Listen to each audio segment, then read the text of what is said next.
Well, if you've been watching all the news stories about all kinds of protests that are happening in different parts of the country, about the pipeline project that's happening in BC, and if you haven't really been paying too close of attention, you've come to the right place. We're going to do a very quick briefing and discussion about what's going on, and I'm pleased to be joined today by Stewart Muir. He's the Executive Director of ResourceWorks, and Stewart's in Houston, British Columbia right now. So Stewart, thanks for joining me. Thank you, Colin. And why don't we just start by, I'll ask you to tell us a little bit about ResourceWorks and your interest in this project. Yeah, we're an independent nonprofit organization. We research into the whole natural resource economy, which is really the bedrock of Canadianness or the Canadian economy, to understand the questions that are on public's mind in this era when we're always talking about issues of environment and equitable distribution of wealth in our society, of climate issues, of regional relationships within the Canadian Confederation. So we set out to be a think tank, if you will, to investigate these issues, but also to do something a little more innovative. As a former journalist, I love to tell stories, and I've gone out into the field to find out what's on people's minds. I'm not there to tell them what to think or do. That's not my job. And hearing from Canadians on their concerns in this realm. And it's based in British Columbia, which is super diverse in terms of all the different kinds of resources. I'd say more than any other province of Canada in terms of all, from fishing to aquaculture and forestry and mining and oil and gas and transportation of all of the above. And of course, all the professions that support and the trades that support these activities, the small businesses. It's a huge part of the economy. But I think it's run into trouble in recent years. So we've tried to be one of the players in here to bring reason to sometimes heated conversations on this stuff. And I got to say, I love the stories that you've been uncovering. That's something we've been trying to do as an organization too, is really take these public policy concepts that are often talked about up here and bring it down to the grassroots level. You guys have done a great job interviewing people. Yeah, no, it's fantastic. And we'll try and post some of those links in the comments below. Yes. People could see them. But why don't we start with the project itself? What is it all about, this Coastal GasLink? Yeah, I'm speaking to you from Houston, British Columbia, which is one of the communities that the Coastal GasLink pipeline will go through. It's being built now. Of course, it's being disrupted, as you know, because of the trouble with the blockades in the area of Houston. So that's what's brought me here. And the CGL, as it's called, Coastal GasLink pipeline, is there to serve the LNG Canada project. So that's about moving the natural gas from northeast British Columbia across the province safely to the coast, to Kitimat, where a giant refrigerator is being built by LNG Canada. This is all in all, from upstream to downstream. It's a $40 billion project. I'm told it's the biggest capital project put together on the face of the planet right now. It doesn't look gigantic just in one component, but on the weekend we were actually doing some flyovers with the drone, the ResourceWorks drone down at Kitimat. It is vast, just that part of it. So it really is big, but it's distributed across a huge area, and it's a long, skinny pipeline that you won't really see when it's done. So it's one of those things where the high expense of doing it is not necessarily that visible to the eye. But the pipeline is an important part of it. The company behind it has spent many years developing relationships with the communities, including the Indigenous communities that the pipeline runs through and close to those communities. And it's been remarkably successful. They're going to be spending $1 billion just on First Nations wages over the course of the project, just the pipeline part of it. And they have 20 First Nations that have signed benefit agreements, and that is all of the First Nations that the pipeline passes by. So that is a phenomenal testament to the patience of the group behind this to make sure this gets done right and doesn't leave out people who have been left out, in the colonial past of Canada. As every school child knows, the perfect the future might be something we can improve on, but the past is the past. And so how do we get into better solutions for all the things that are going to be part of equitable sharing of benefits, environmental protection, all that stuff that has to be done right. So the natural gas that's coming out, it's getting pulled out of the ground right near in the Dawson Creek area, which is right near the BC-Alberta border. It's getting transported to the west part of BC, so completely across the province, Hmm. Kitimat, chilled there in the big fridges, as you call them, and then it goes over to China by ship, right? China, Japan, Korea, Malaysia, these are the participants in this project, and the capital to do it comes from the utilities and state oil and gas corporations of these countries. And why would they do this? Why would they go to this great trouble? You might wonder. Well, it's because they lack their own supplies of natural gas that are domestic, or maybe they don't like being dependent on a couple of big suppliers like Russia or Qatar. The geopolitics of this, don't underestimate the appeal of a country like Canada with our rule of law, our way of doing things that is very much seen as a desirable trading partner for something that is about long-term, decades-long security of energy supply. And of course, energy is everything in terms of state security and stability. So you want to be dealing with a mix of suppliers, and that's why they come here. So, they're supplying a lot of the capital to do the project, because Canada is it has great resources, but we have a paucity of capital to do the things we need to do. And that's why it's so important we have a foreign investment climate that is supportive, and that we keep our reputation intact as a place where it's desirable to come and invest. And one of the things I love about the project is the green element. Natural Mm, gas is a heck of a lot cleaner to burn than coal. So if we're that's right. helping those Southeast Asian countries use natural gas rather than coal, we're not only helping them reduce their emissions, but it would also help with smog problems, wouldn't it? Yeah, and you can't underestimate the centrality of the climate agenda to the countries that are funding this project. Mhm. They need to get this cleaner gas. It's not a nice to have; it's a must have. These are also countries like Canada that have signed on to the Paris Accord, committing to climate action. And sometimes in our own little space, we can think just about us as being in that pursuit of better performance. Other countries have that same problem, and Canada is a solution provider. Yeah, no kidding. I want to Yeah. just talk about the cost of this project for a minute. I looked up the cost, the price tags for the two different Mm, projects, the pipeline, and then also, as you call them, the big yeah. fridges being built by LNG Canada. And combined, it's $46.6 billion, which is a huge, huge number. I'm sure most Yeah. people can't conceptualize it. I have a hard time doing that. Um, but I compared it to the cost of the new arena that's going up in Calgary, and that's about a $500 million. So when you do the math, it's about the equivalent of 85 NHL-sized arenas. I mean, this is a massive, Yeah. massive undertaking between the two projects. Um, Yeah. People there must That's a be relatable. excited on the ground, are they not? Like, 'cause a lot of these Yeah. dollars and opportunities would stay local, wouldn't they? Well, they have to be local. You couldn't import them if you wanted to, and Yeah. that's one of the beauties of the Canadian resource sector. Unlike a lot of other, you look at automotive manufacturing, and I don't mean this as a slight on auto manufacturing at all, but the fact is that they have to import a lot of the parts.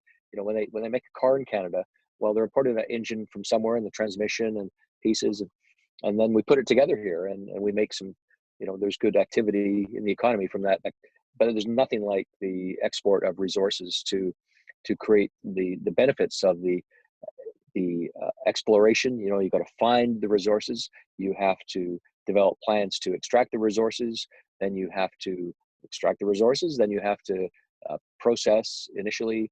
You have to move them. You have to get them to port. You have to market them. You have to make sure all that work is done in a legally correct way, environmentally correct way, and that creates huge benefits. So you can't export. You might be able to export the manufacture of an automobile to Mexico or China, but how do you export the welding of a pipeline together that's in Canada to another market? We really have ownership, truly uncontested, over these activities. So it's kind of a sweet area for a country like us to be able to have that in the economy. And that's why I think it also has a big impact in the manufacturing sector. 70% in BC's case of the manufacturing is from the resource industry, and that's because, well, milling wood is a manufacturing activity, but also if you're extracting natural gas in Northeast BC, you need all sorts of equipment. The process they use now, the fracking and the related activities, it's very high tech and equipment intensive.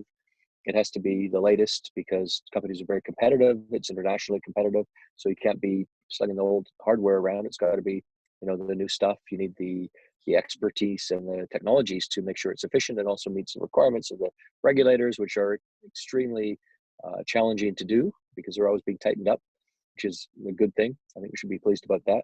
But Yeah. it does mean that we're always pushing forward. And one of the points that I've seen many times repeated in the media, I don't know how much the public is picking up on it, but that along the pipeline, you've got 20 different bands and all 20 have agreed to this project.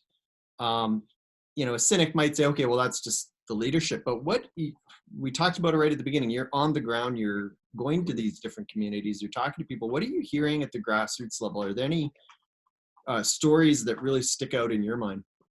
Yeah, I think the fact that the various nations along the way are now able to do things they wouldn't otherwise do, because contrary to what I think a lot of people sometimes think is Ottawa does not drive up in a truck and shovel some money off for the First Nations. In fact, they maybe they should, but they don't.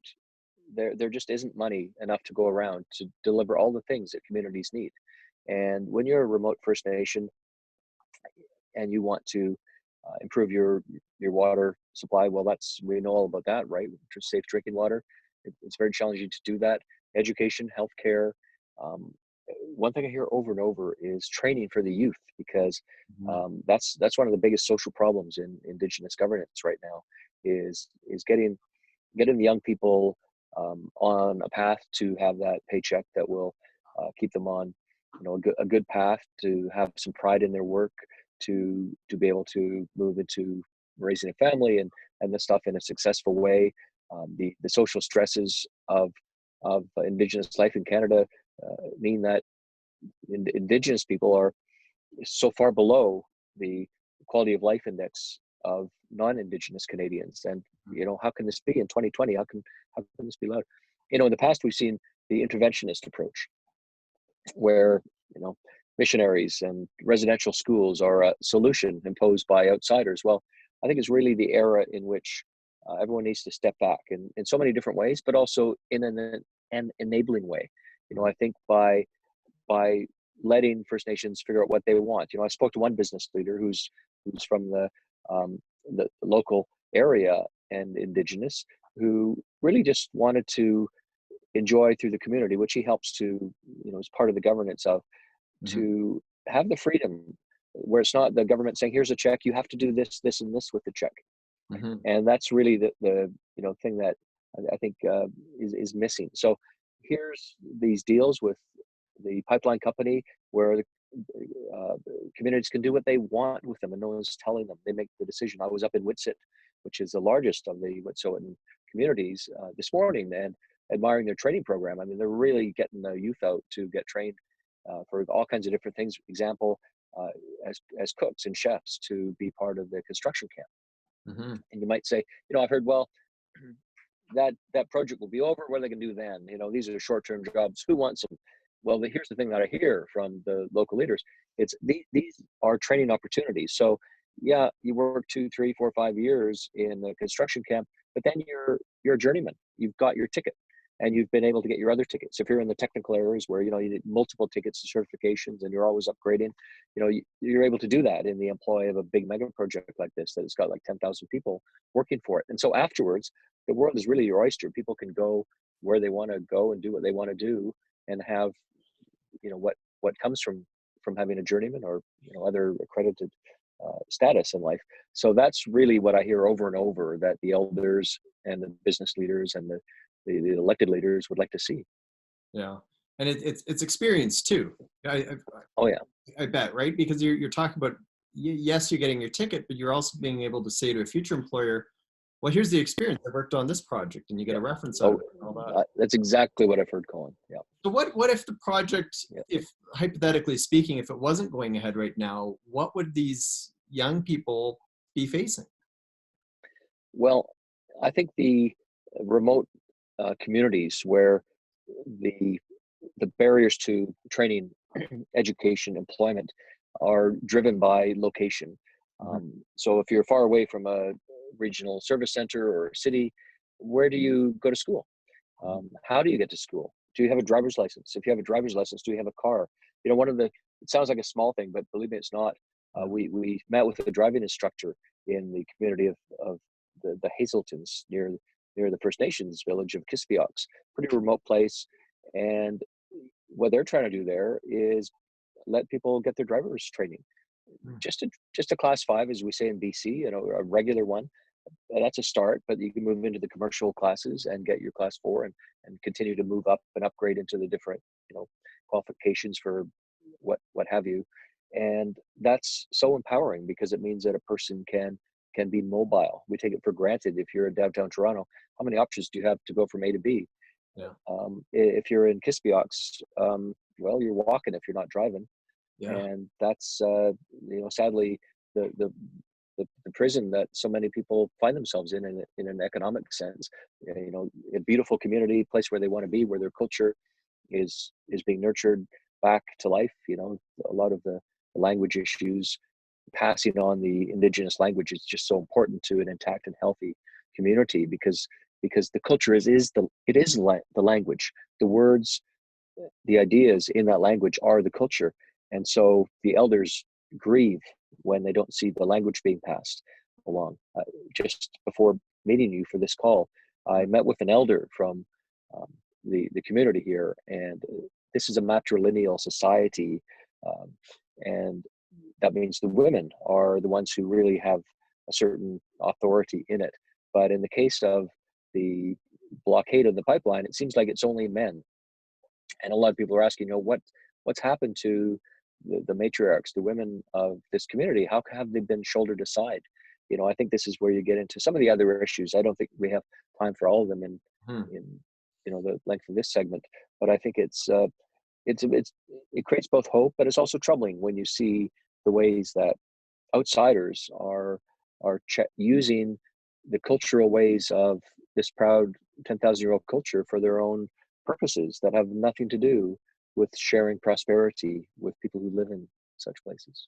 And that's a good segue to the next point, and that is that the focus media-wise seems to be around the Wetsuweten communities, those families and clans and that make up that Aboriginal community.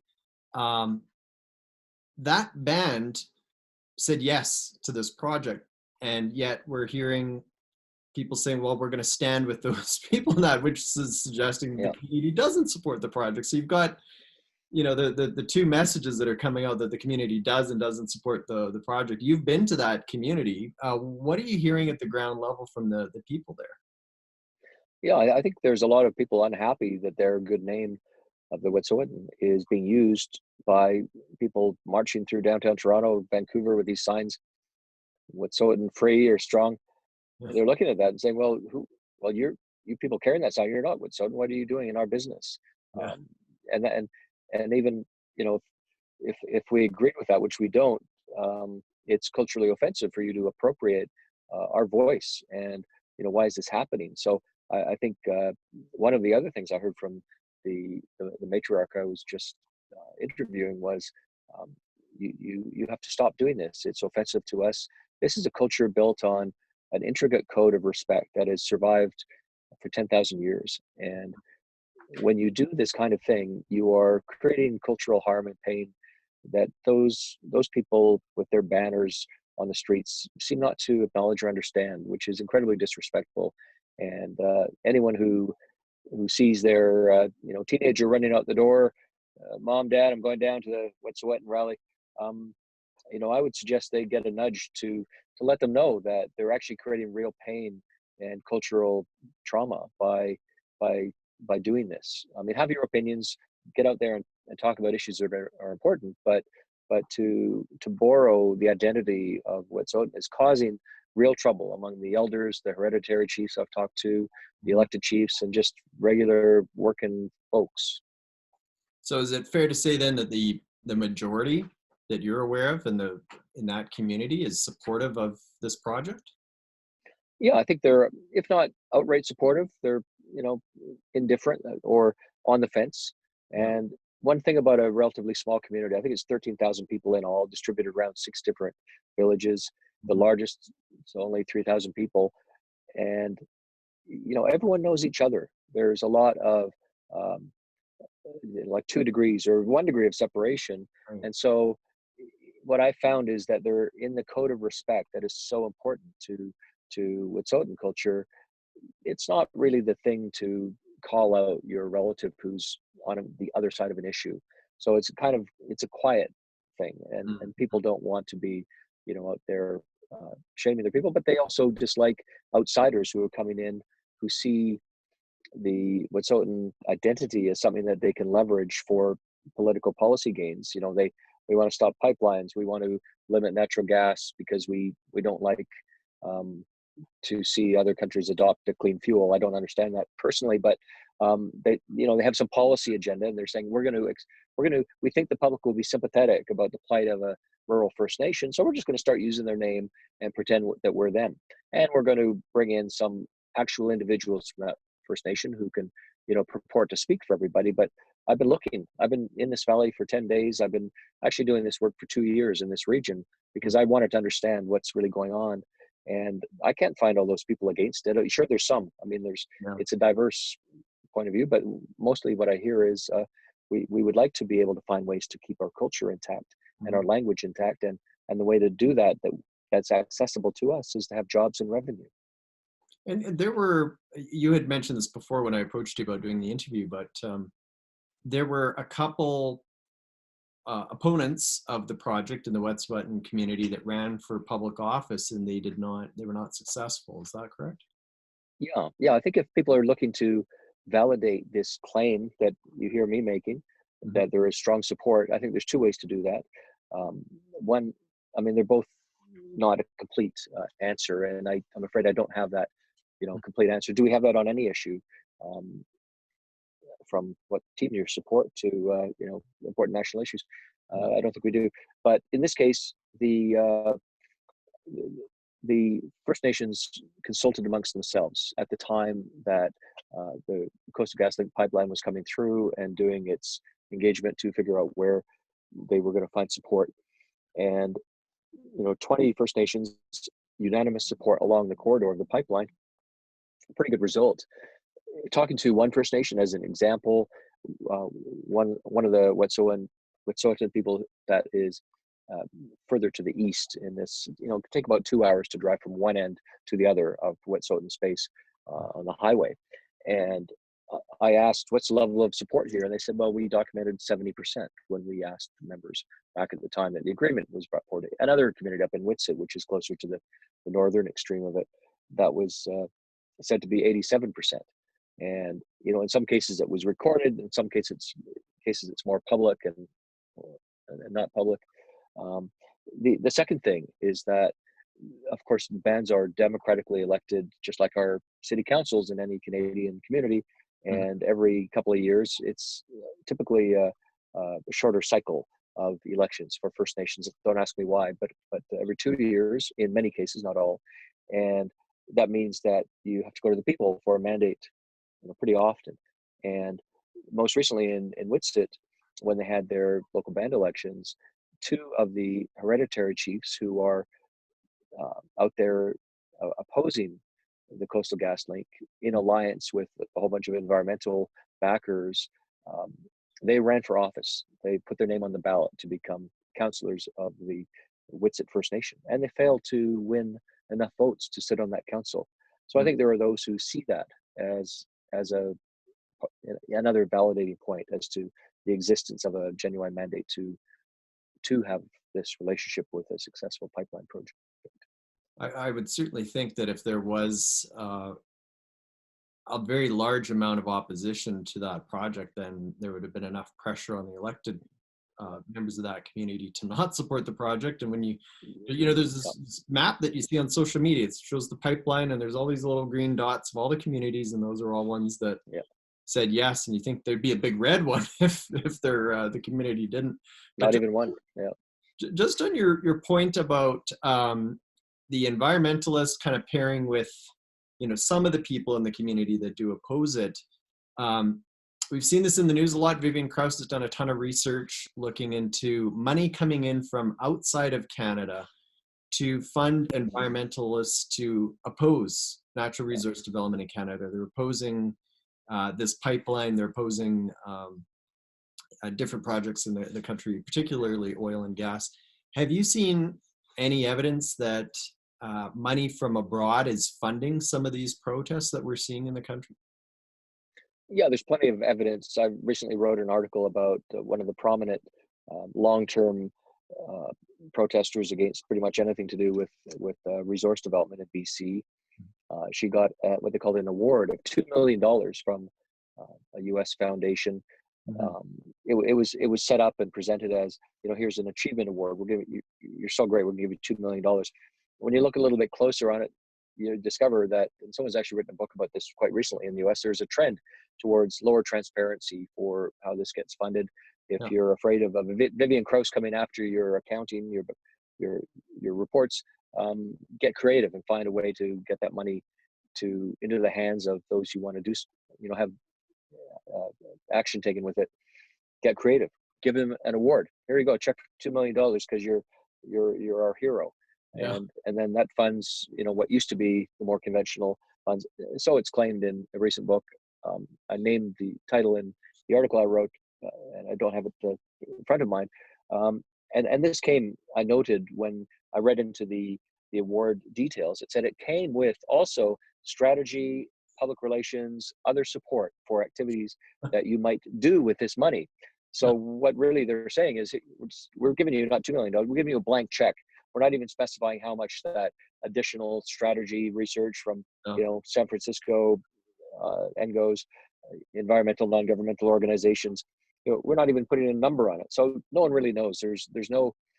I think we're getting into an era when the resentment of scrutiny caused by researchers like Vivian Krause is precipitating some creative governance of how funds are dispersed. So we don't really know anymore. But during the recent height in the news cycle of it was all pipeline all the time, as the RCMP were doing their job ordered by the court to restore the rule of law to an area of land. At that time, someone brought to my attention that through GoFundMe, the pipeline protesters were hauling in about $10,000 a day. So there's, Helmut in Hamburg is sending €100 because he thinks that this money is being used to protect or do something for the Wetsuweten people who are somehow threatened. When in fact, it's the exact opposite. They're being enabled by this pipeline, and so I think it's kind of an abuse of trust of the public's good intentions to do good things for the environment when you do that. But it's certainly a lucrative one. Yeah, it's in a way it's Yeah. economic sabotage, isn't it? When you've got money coming in to Canada to fund groups to oppose our economic development. I know I saw there was a story on APTN in which a former chief from Alberta noted how he was aware of some people that told him in Alberta and BC that they were approached. These are Aboriginal people that were approached to participate in protests. They had received X amount of money. I think he said it was about $300 to come out. But if they wore their headdress, they would Yeah. get more money. And it Okay. was Yeah. very shallow to be saying to someone, here, we'll give you more money if you get into your costume and come out and Yeah. protest Well, the project. I don't know that anyone here in the Wet'suwet'en area had compensation for wearing regalia, but what I do know, and I've heard this from a number of people, is that the wearing of regalia, as they call the traditional garb from the feast house, the feast hall, has been quite popular in the protests. But it turns out, as I talk to elders here, that it's very painful to see the regalia that's inappropriate to displaying to the public to be used in these media stunts. And fortunately, I think that seems to have stopped. I noticed that they're not doing that anymore. But for the longest time, you have these images that are these terrific uh, regalia um, that were in the news, but it turns out that it's not proper to do that. So it does happen. Why did it happen? I don't know that it was because of someone getting paid to do it, but it certainly did happen. We've covered a lot of ground. I'm conscious of your time. I know you're Yeah, busy. You're covering a lot of ground up there in your truck going from community to community. Just yeah. before we wrap up, Stewart, are there any final thoughts about anything you'd like to add that we haven't talked about? Yeah, I think this is a time for Canadians to come together. I'm very happy for anyone who is experiencing the watching of this, but I would also say, what are you going to do um, in your life to make a better place? Making choices to make your voice heard, very important, and doing what you can. I think finding causes that you support, finding a voice in social media. There's been a lot of bullying in the Indigenous communities. People who dare to speak up are bullied and fought back. Maybe look for ways of supporting people who you can see are being bullied in social media, and rally around them to lift them up, because it's very painful in these communities when that happens.